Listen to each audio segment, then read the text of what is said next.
Welcome back to another episode of We Don't Know What to Watch, the podcast where two guys watch random movies and talk about them thanks to the almighty algorithm. All hail the algorithm. And this is one of our mini episodes called What You Watchin', and with me is the amazing, the incredible, the Al Pacino to my Robert De Niro, Kyle Mulford. Hooah! And, How's it going? And I'm Robert De Niro. So yes, as I mentioned before, this is one of our mini episodes where we talk about what movies we've been watching. So Kyle, do you want to go first or should I go first? I think I've gone first the last few times. Why don't you go first? Okay. Some movies you see because you want to see them. Other movies you're just like, this sounds terrible. I have to see this. So that was the first movie I watched called Deadly Weapons. Because sometimes you're scrolling through the Criterion channel and you're just like, what on earth is this? And this is a movie made by Doris Whitman, who was famous for making a lot of trashy, dirty exploitation movies. It's a movie about my fists. Yes. No, actually, it's better than that, but it's about a woman whose boyfriend gets killed by the mob, so she decides to seek revenge with her own deadly weapons, and by that we mean her large chest. So she suffocates people to death with her chest. That's amazing. Yes. And it is about as low budget and trashy as you can think. So yeah, don't go into this one expecting anything, any revelatory performances or, they're not going for Oscars in this one. But that's okay. It just sounded so dumb and so goofy. I had to watch it. And as expected, it was pretty silly. And one thing I liked about it is like how almost all of the dialogue was, done after the fact. Oh, nice. So sometimes like people would just speak whole lines or like multiple lines when like they're facing away from the camera or just they're talking to someone off camera, stuff like that. Now I have to ask, since it's low budget and trashy, is she suffocating them with bare breasts or clothes on? Both. Oh, okay. She switches it up a little. Nice variety. Well, good for her. Yes. Next, I watched a movie called Dillinger, based on the life of bank robber John Dillinger from this, I think it was like from 1970. And this one was great because there was no romanticization whatsoever. This guy is a terrible person. He's a killer. He hurts people. He's a nasty guy. But also, it's still fun because it's got a great cast to it. Warren Oates plays John Dillinger. And then also, because it's a movie, Harry Dean Stanton shows up in the supporting role, and he's always great as one of the gang members. So yeah, you almost feel bad for him by the end, but really solid period piece. I think it would go really well with Bonnie and Clyde since they both take place around the same era. Oh, nice. And next, I watched a movie called Mechanical Violator Hokkaido, which is based off of a spin-off movie from the Kamen Rider, the Japanese Kamen Rider series, if you're familiar with that. I don't know that, no. Basically, it was kind of like a before Power Rangers. It was about a masked hero on a motorcycle going around fighting justice, yeah. So think something like Power Rangers, except a little before that era, and it's still going strong as a franchise. And this one, they took a bad guy and then turned him into sort of an anti-hero in this post-apocalyptic wasteland where he's on his motorcycle, and he has to fight like this city where there's like an evil government, and you're not sure if he's fighting them because he wants to help or he's fighting them just because he wants to be left alone. All right. Lots of fun, crazy outfits, good special effects, explosions, motorcycles, fighting. Really all you can need from a movie, am I right? I mean, I'm sold. Mm-hmm. Next, I watched Tenrillington Place, and this one was interesting because it had a very creepy Richard Attenborough. See, when I think of Richard Attenborough, normally I think of two things. I think of Jurassic Park, and then I think of his version of Miracle on 34th Street. So, a happy grandpa. But no, this one, he plays the real-life serial killer, John Christie, and how this is a true story, how people moved into an apartment that he owned, and he lived downstairs. And he was able to slowly manipulate his way where he killed it was a wife, a baby, and a man played by John Hurt. And then he was able to, he killed the wife and the daughter, and then was able to successfully pin it on the husband and father. So then cut to like years later after he's finally ready to move the apartment, and then movers come in, they take down, they look at like what looks like a false wall or something, they open something, like, oh crap, there's bodies.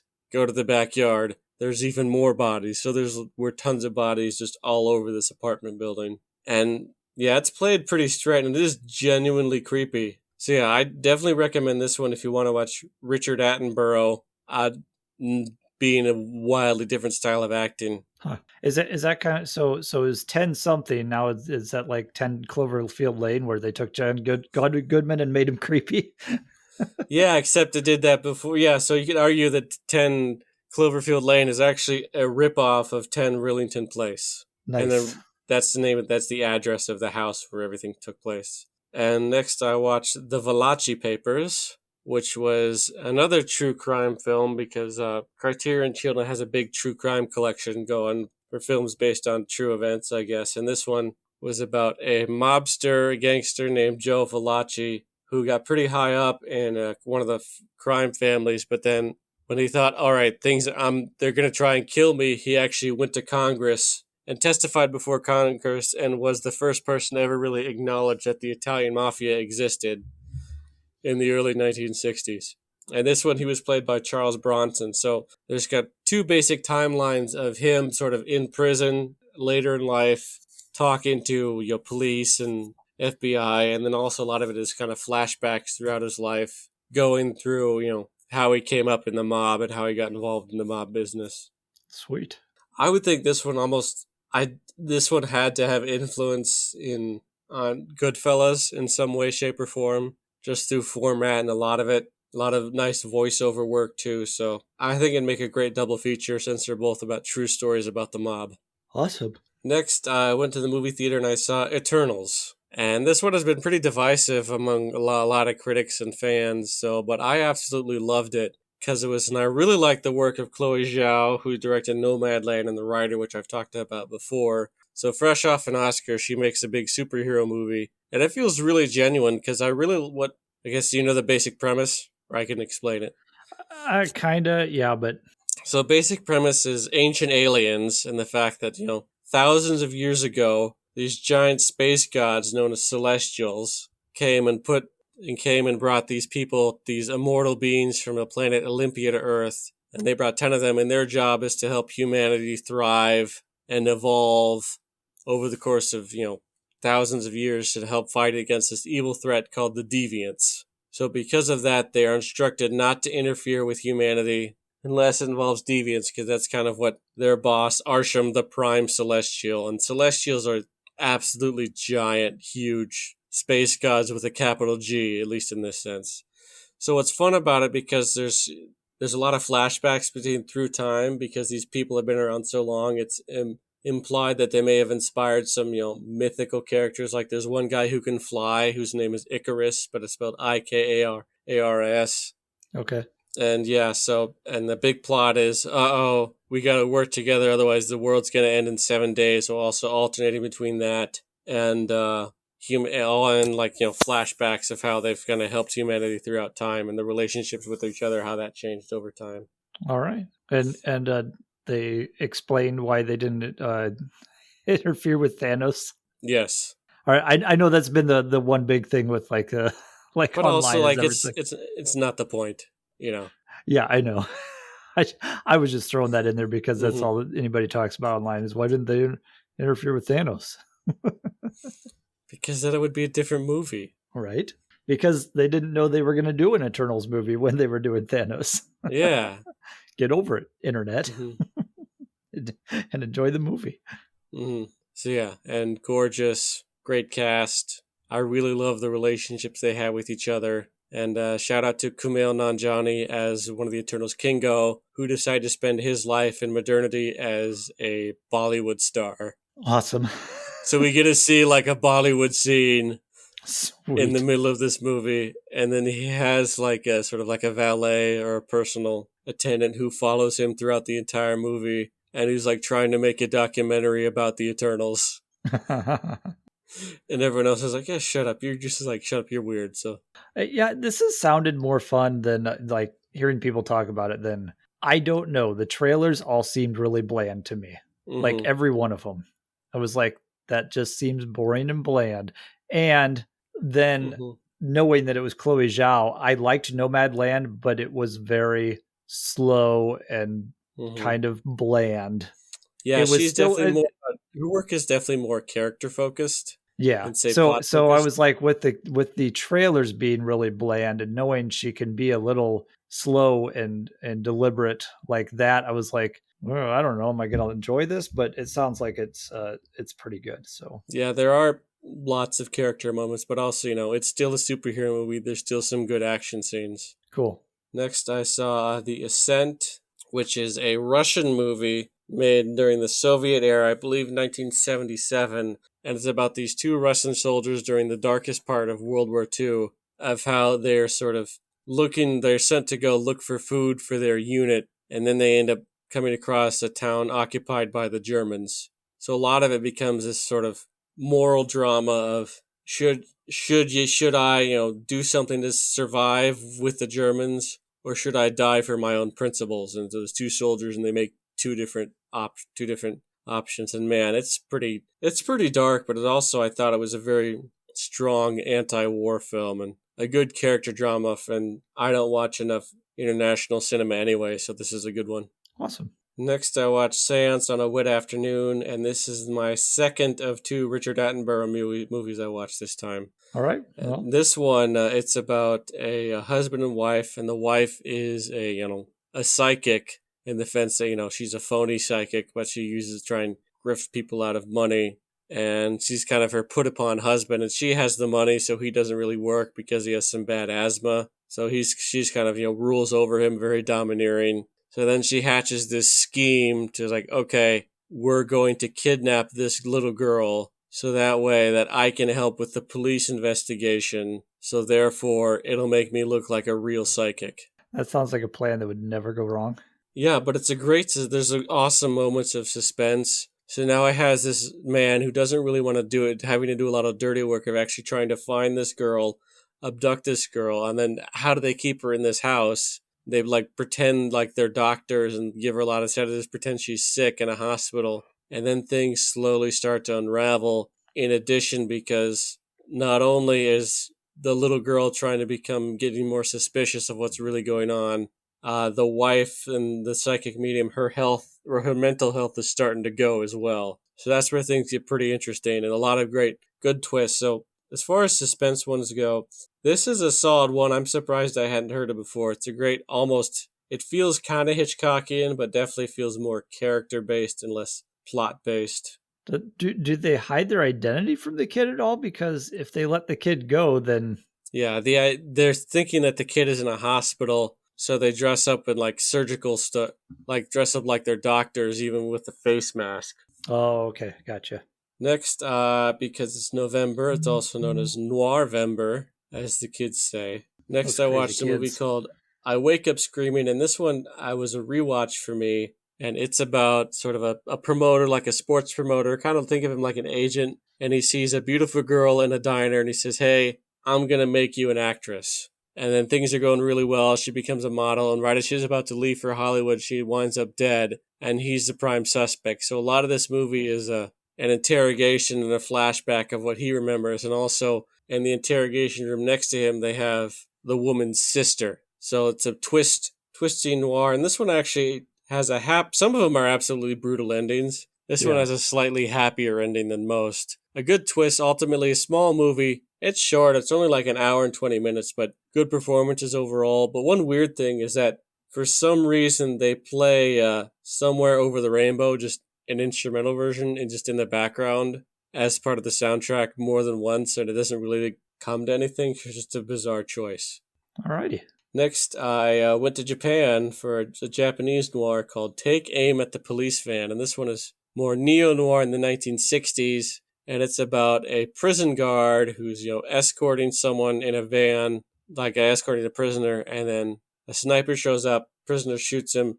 So even though this guy is just a prison guard, not a detective, he decides to play detective and go after it, and there's some great sequences of suspense One I really enjoyed was where he was strapped to the inside of like an oil tanker truck with the girl next to him who was also involved, and then the truck is spilling gas or whatever it is, and then the bad guys light the gas. So how are they going to get out of this one? And it's a pretty cool, very well filmed sequence. Yeah, really a fun, good mystery movie. It really does feel like an American noir, even though it is made in Japan. That sounds cool. Next, I watched Cure, which starts as like a mystery movie, but then about halfway through turns into horror. And this was said to be kind of the precursor, the movie that started off the J horror movement of the early 2000s. So think movies like The Grudge or like The Ring. So all that spawns from this one from 1997, and it's about a detective who's figuring out that there's like these identical series of murders, but then each one is committed by a different person, but they all have the same weird markings to it, and they all seems to surround this one kind of bizarre man. It almost feels a little bit like it starts out like Seven, but then tends to go in a different direction than Seven. Awesome.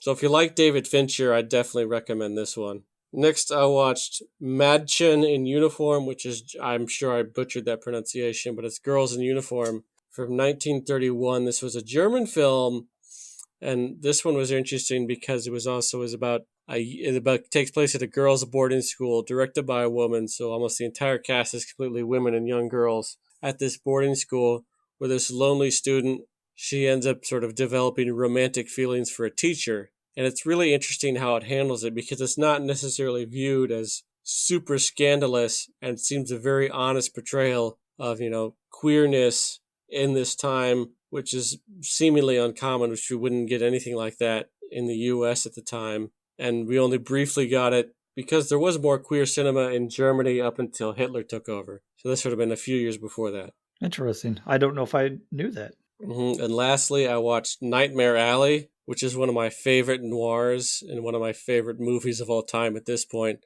It's about a man named Stan Carlisle who works as like a carnival barker. And then he sees an opportunity to realize like, hey, I could change my act as a mentalist and see how it's about his rise and fall and the decision he makes from this, going from like this minor carnival guy up to like this giant mentalist to the point where he's trying to scam a really rich society people out of money. And this one probably has one of the darker endings I've seen in a while. And you might recognize the title because it is actually being remade. It's a new adaptation of the same book by Guillermo del Toro with Cate Blanchett, Rooney Mara, and Bradley Cooper as Stan Carlisle. Oh, that's a cool cast. I like that. Yeah, it's a great cast. And if you look at the trailers, it's visually interesting because, of course, it's a Guillermo del Toro movie. So I was not expecting him to take on a project like this because there aren't really any, monsters. It's really just more about monstrous people. Yeah, well, it sounds like something he could probably do pretty good at, though. Mm-hmm. And that's all of it for me. That is it for you. All right. A lot of movies I never heard of. Now we're going to go into movies everyone's heard of. Nice. I started off with another family movie night, and we introduced the girls to Clue from 1985. Nice. I watched this on the DVD. Tim Curry is a butler. He buttles. Madeline Kahn, Michael McKean. It's an absolutely excellent cast working from a very good script. Yeah, they all get a bunch of people. He's a butler. A bunch of people get invited to this mansion, and they don't know why. It turns out they all work for the government in some way or capacity, and they're all being blackmailed by someone. And then Lee Ving comes in as Mr. Body, and then he ends up spoiler, he ends up being the first person murdered, and then hilarity ensues. And yes, and this movie is it's a mid-'80s with an all-star cast, and just it's endlessly quotable. Communism is just a red herring. Mm-hmm. I'm going home to sleep with my wife. And one thing I really like about this, other than the amazing cast, and it's the best movie ever made based off of a board game. It really is. And it's a wonderful movie. It's just hilarious all the way through, and had 3 different endings. And I think it was 3 endings. Yes, 3 endings. But I always play on the DVD. hit the play all endings so that it goes Mhm. through all of them. But even on the DVD, you can hit play random endings. So I find this one interesting that back in 1985, you could go to a theater and your friend could go to a different theater and you'd see two different endings to a movie. So I'd love to see something like that done again. I think that was kind of an interesting way to get people into the theater. And But also, I feel like it's one of those tricks you can really only do once, yeah, it might. and it I could don't. really, and I don't think it would necessarily work as much for was like a more serious movie. I think because it's a comedy, Oh yeah, they can I get think away it, with it more. yeah, for sure. But it would be interesting. But yeah, I don't know if it could be pulled off as well as this does. So because you also have to the endings all have are like all have to make sense with everything that went on before. So Hmm. I I mean I don't know how they pulled that off considering like each ending is like someone else is guilty, you know. So Hmm. but high recommend, wonderful movie. And then as we're recording this, one of the days was November 5th, so I remembered the 5th of November. So you celebrated Guy Fawkes Day? I did and watched V for Vendetta from 2005. I uh, have not seen this one, but I have read the book. I have read the book too. I think I actually own the book or the Hmm. graphic novel or whatever you want to call it. Yeah, by But yeah, I watched this one on DVD, so I don't know if it's streaming anywhere. And this one is you're in England in some indeterminate future, and the government is like kind of barred down on everybody and strict rules and all this stuff. And so then this guy creates a little bit of anarchy and kind of encourages people to fight back against the government again. So, and he does this around November 5th, which is a day in British history that Guy Fawkes tried to blow up the parliament or whatever. So in history. So anyway, yeah, it's just basically about fighting back against your government when they kind of get a little too overbearing. I'm sure it's deeper than that, but sometimes I Alan Moore and his collaborators work on a different level that puny minds like ours don't necessarily understand. yeah, and that's just like the basic premise of it. Hmm. So yeah, I'm sure there's more I other know it's got yeah. what Hugo Weaving and Natalie Portman, I think. Yeah, and Hugo Weaving is always behind the Guy Fawkes mask, and Natalie Portman's in there, and a bunch of British actors. So, yeah, it's really good though. So I would recommend that one.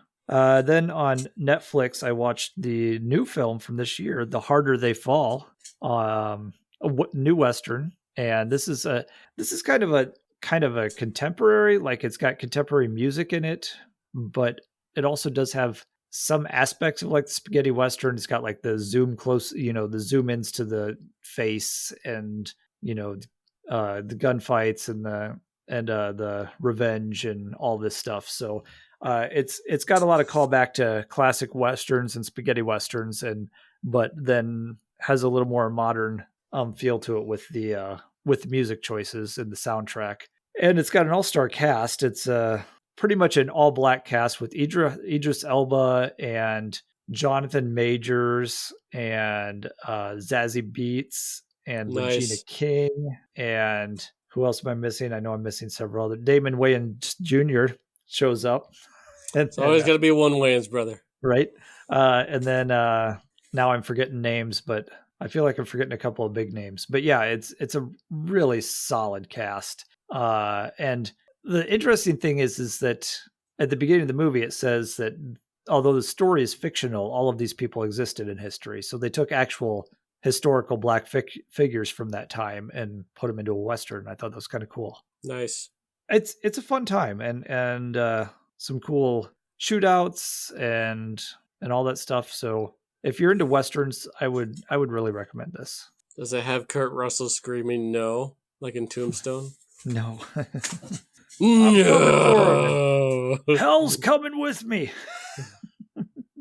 No, but I do like that they do actually have one point where the gang has to go to rob a bank in a certain town, and someone's like, well, that's a white town. Because it's all black cast, and Hmm. they go in, and it literally is all the buildings are white, the sand is white, all the people are white. And it puts the name of the town, and underneath it just puts a white town. So is it the town from Blazing Saddles? No, but that would have been great though. Mm-hmm. But yeah, I'd recommend that if you're a fan of westerns. That's on Netflix. Also on Netflix, I watched another new movie this year, Love Hard.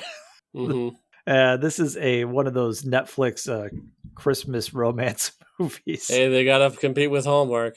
They really are, because my wife watches all of these when they come out every year, and I sat down and she was watching this one, and I was in the room, and then I just got caught up in it and watched the whole thing with her.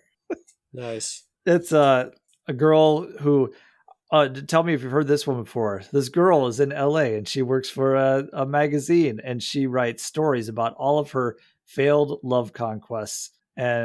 But because she meets all these guys online, and and her dates always go bad. So those are the stories that she writes. And then she decides to find someone outside of LA. So then she starts talking to someone in New York that she meets online, and turns out really liking him, and then she goes to surprise him for Christmas, and she's been catfished. He used a different picture. No. And then you learn that sometimes, it's not just about the looks. It's cheesy and dumb. It's a Netflix Christmas movie. I got wrapped up in it. And did it star Lacey Chabert or Candace no, Cameron it Bure? was Nina Dobrev. Well, then what's the point if it's not those two? I don't even know. But they did do a fun. The two main leads did do a fun duet when they were Christmas caroling, where they cleaned up. They made the lyrics to "Baby It's Cold Outside" a little less rapey, and that was kind of fun. That's always a good idea. Then on DVD, I watched a 2020 movie called Adverse. I saw a trailer for it and rented it from the library, and it looked okay, but I don't know. It was Thomas Ian Nicholson, who the kid from Rookie of the Year. Okay. And he was also in the American Pie movies, I think. Nice. Well, he plays like a Hispanic guy. I don't know. Is he actually Hispanic in real life? I don't know. Because I think he's playing a Hispanic guy, because he's got a Hispanic sister, and he's trying to clean up his life, and then he's got his younger sister living with him because their parents are gone or passed away or something, and her sister's wrapped up with some bad people, and there's she owes her and her friends owe some bad people money, and one of the guys that they owe money to is Mickey Rourke. Sounds like Mickey Rourke.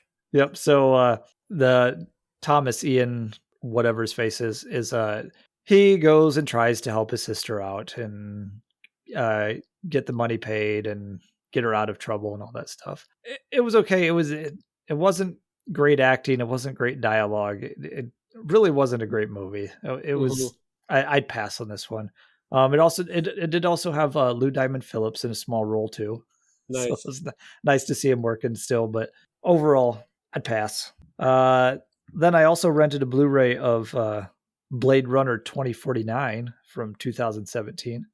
I saw this one in theater, and that was the last time I saw it. I don't remember that much, other than that it looked gorgeous. That was the same for me. I saw it in the theater, and that was the last time I saw it. And watching it again, I didn't remember a lot of what was going on, but then watching it again, I was like, yeah, it really is a gorgeous movie. And it's Ryan Gosling plays a replicant, but he's a newer model replicant, and he hunts down the older models. And this is set in the future past the original Blade Runner. And now all of those replicants are out hiding. And then there's a mystery to unravel, because there's evidence that there was a replicant actually who gave birth to another replicant. So it was a replicant that was not made or created, but rather born. So it's a really cool movie, and I like it a lot. So If you're a fan of the original Blade Runner, yes, watch it. If you're a fan of Denis Villeneuve as a Mhm. director, which I am, I think he's batting 1,000. Then watch it, and it's a beautiful movie and really good. And then another DVD I rented from the library. Wow, you I'm nerd. I'm plugging that library. Hmm. People, there's libraries out there with a lot of good movies, and go visit your public library. I rented another new movie from 2021 called Pig. Oh yeah, the one with Nicolas Cage and a pig. Nicolas Cage and a pig. This is one of those movies, like every 10 years or so, Nicolas Cage comes out and says, "Hey guys, guess what? I can act."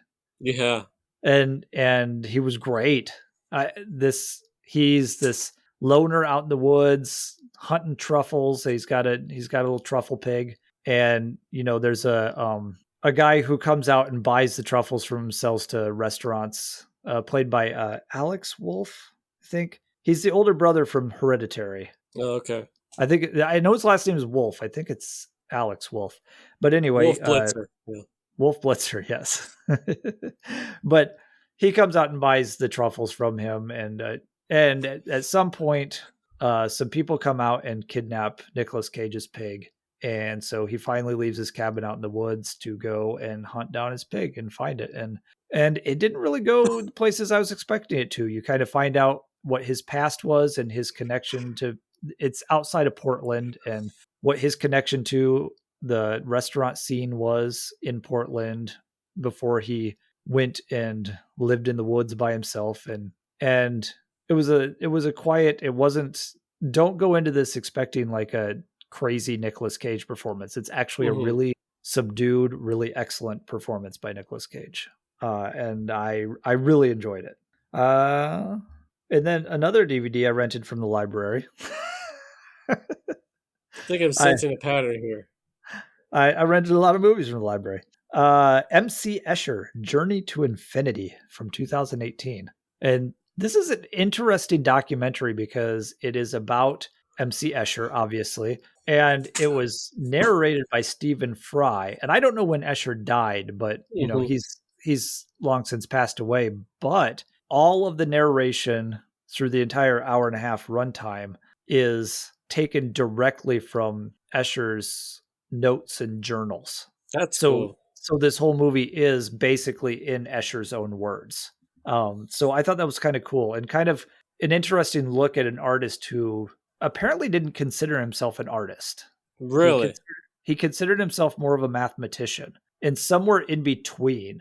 And it's funny because you're watching him progress. In his early days, he did a lot of like wood carving stuff, which was basically strictly art because it wasn't as crazy as his later stuff. And most people know MC Escher for the Infinity Stairs and the Infinite Staircase, and he does have the drawing of him looking into uh, a ball, so it's got like the warped features. Well, then he started getting it's this documentary is called Journey to Infinity because he started getting interested in this whole theme of the infinite and like just like pictures that don't end and trying to like create these things that like went into infinity. And so that's where you get stuff like the infinite staircase and all of these pictures where it starts and you watch it progress and progress and progress until it reverts back to the original picture. And so he's also the one that has like you'll see the triangle pattern or no, the diamond pattern that eventually goes into turning into birds. And I it was kind of just an interesting look at an artist through his own writings. And Yeah, you don't see that as much. And also, talk about someone who's iconic in the sense that, extremely recognizable, and there's tributes to him everywhere. So his influence is huge, even all these years later. And I will tell you, there was a lot of stuff he wrote that he hated the '60s when people put his pictures to color and like all the hippy dippies and like made him so they're all like psychedelic and like he's like, why is my stuff on like bookmarks and placemats and posters and why is it colorized and all this stuff? He hated all of that, which was really interesting to find out. Yeah, he ultimately, I think, almost uses black as a color, seemingly, Yeah. as restricting himself to black and white. And his work is absolutely gorgeous, and it is hard for me to imagine even it in color, since I'm so used to seeing it in black and white. Yeah, I kind of agree with that. I don't know why anybody would have done that in the first place because his drawings are gorgeous. So, but yeah, it was an interesting look into the mind of an artist. So, uh, next movie I watched though, here's another theme: is I watched a lot of movies from this year. I Nice. watched Red Notice from 2021 on Netflix. This one's on my list. I haven't seen it yet. This is The Rock and Ryan Reynolds and Gal Gadot in a movie that is The And Rock that's all you and need to Ryan say Reynolds and in a Gal Gadot. movie. if if you listen to that cast, specifically the first two people I named, you know exactly what you're getting into, and Hmm. it's is it ultimately forgettable? Yes. Is it fun though? Yes, it is. I had a good time watching this. I Nice. probably won't remember the plot 2 months from now, but I will remember having had a good time. If you still I was watching a YouTube video and someone was like, I hate to say it, but he goes, I'm gonna have to have a divorce from Ryan Reynolds because I can't do his shtick anymore. It's like he goes, I love the guy, but I can't do it anymore. Hmm. If you're not sick of Ryan Reynolds like me, watch this movie. Him playing off the Rock is fun. It's basically the Rock is playing a guy who's trying to catch an art thief, played by Ryan Reynolds, and then Gal Gadot comes in as another art thief, and egos collide, and then twists and plot turns and all of that stuff ensue, and a little bit of Indiana Jones in there, a little bit of National Treasure, Nice. and it's just a lot of fun. It's a good fun mindless movie for the weekend. And then on Amazon Prime, I watched also a Charlie Bronson film. Nice. I watched a movie called Breakout. It's the Great Pumpkin, Charlie Bronson. Charlie Bronson. I was looking for the Great Pumpkin. Hmm. This is, like I said, 1975. Robert Duvall plays a guy who gets thrown into a Mexican prison, Hmm. and across the border in Texas is Charlie Bronson, who works as like a mechanic or something. Is that like an airfield or something like that? And just scraping by with odd jobs, and his best friend and guy who works with him, Randy Quaid. Oh no. A young Randy Quaid, because it's 1975. They get hired by Robert Duvall's wife to go break him out of the Mexican prison. And I And assume Randy Quaid is just playing his character from Independence Day. yes, and he flies straight into the prison. And no, and then also just because there's a small role played by John Huston. Nice. He played some weird movies in the 70s. Like he was this great director that in the 70s he started acting in weird, bizarre things because we watched him in that 79 movie, The Visitor, for our Hmm. podcast. So, Yeah, when you're John Huston, you can do what you want, yeah, I especially at think that phase of your career. from what I read about this one, I think this was supposed to be like a departure for Charles Bronson, like, from his tough guy routine, because he's kind of like wisecracking in this, Hmm. and I think it was supposed to be a little more comedic for him. That didn't always work for me.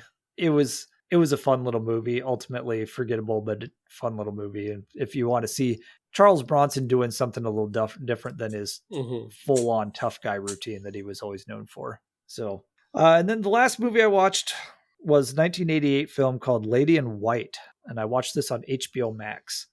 This is a late 80s horror film, a little more tame horror film, Hmm. but it's a small boy, Lucas Haas, which I know the name. I'm not sure. I know I've seen him in other stuff, but this is him as a kid.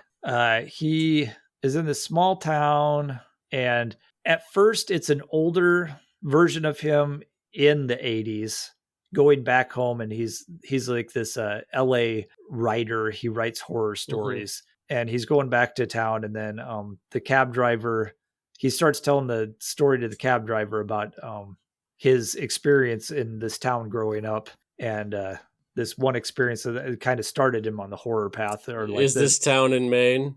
I actually don't remember where this was Okay, at. because if it's in Maine, it's probably Stephen King is involved.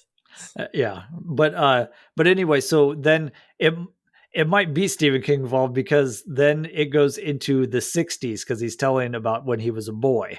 And so it goes back to 1962. And so he gets attacked in the schoolroom after, because he has to go back into the classroom for his hat that was left there, and Of he gets course. attacked. And then you get into To Kill a Mockingbird territory, because there is a black janitor in the building who fell asleep drunk in the basement, and so they're just like, oh, he's black, so he's the one who attacked him, with no proof, and like put him on trial. It wasn't even about that. so Mm-hmm. it so it was kind of interesting that was kind of like a subplot that, like, ultimately it I think they just put it in there to put a commentary on the treatment of black people in the 60s. Mm-hmm. Because ultimately the story was about this kid. He saw the ghost of another girl who was killed by the person who attacked him killed a bunch of kids in this town, and he saw the ghost of the first victim, and then he kind And of does the killer go after him in his dreams? no, this is not Nightmare on Oh, Elm Street. that's disappointing. But he kind of follows this ghost girl around and trying to figure out the mystery of who this person is that was killing kids in the town. And it's got some bad effects in it.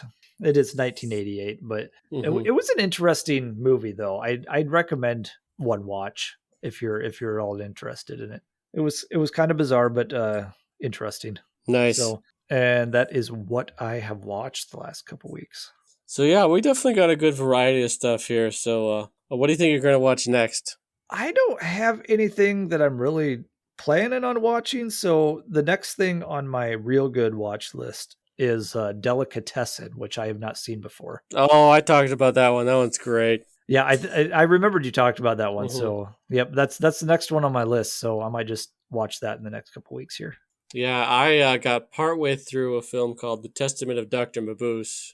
And I Okay, had I think first that's heard on of, my watch list. yeah, that one's I was watching on the HBO Max, at least as of this recording. And that one's fun because the first time I'd heard of it was probably an old Christopher Nolan interview where he talked about how this movie was essential if you wanted to write a good supervillain. Oh, sweet. So yeah, Dr. Mabuse is great. And if you really want to go the extra mile, you can watch Dr. Mabuse the Gambler, which actually came first. It's a silent film, I believe, from the 20s, also made by Fritz Lang. That one is 4 hours though, but the Testament of Dr. Mabuse is a sound film and also only 2 hours. But Nice. if you really like Dr. Mabuse, I think they're both really interesting. Yeah, I've got that on my watch list. So, but anyway, you can find us online on Twitter at AwesomeKM, And I'm at Noah_Spattern. That is spelled Satern. and we're on Instagram at we don't know what to watch. You Exactly, can the first thing. we you can email us. We don't know what to watch at gmail.com. Leave some comments, email us, let us know what you've been watching, let us know if you got any recommendations for us to watch. And until next time, keep watching. Yeah, until next time, I'm Dr. Mabuse, and you're getting very sleepy. I am very sleepy.